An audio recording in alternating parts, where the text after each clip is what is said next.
Some other things that aren't necessarily about scrolling Facebook in general, but one thing is if you're using dating websites, personal safety. Obviously, we could get a whole talk about that. Learning how to document harassment. There's some places to do that.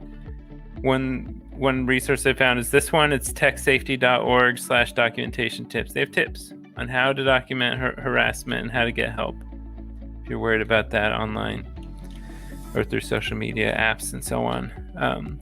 Limiting the personal data you reveal.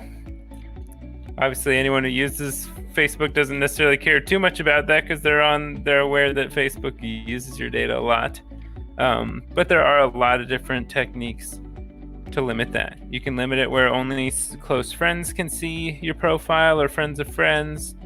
There's settings for that. I can't go through every single website and all the options through it, but as long as we're talking about being mindful, it's you looking at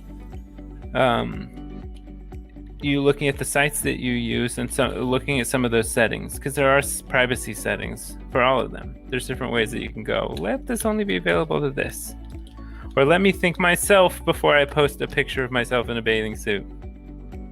How available will this be to other people?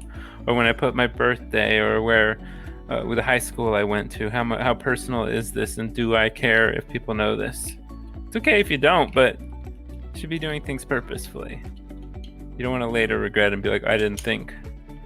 It asked me my birthday, so I just put it, and then later you're like, oh, I wish people didn't know that. Another thing is that 94% of job recruiters surveyed said that they use or plan to use social media when recruiting, so they will look for you.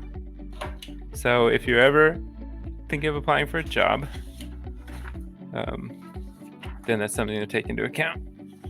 So not just LinkedIn, although obviously that's a big one, but they'll look for I've heard of plenty of stories of people looking who are reviewing postdoc applications or internships or jobs who do a quick Google search, and by Google search they mean Facebook and maybe some other sites.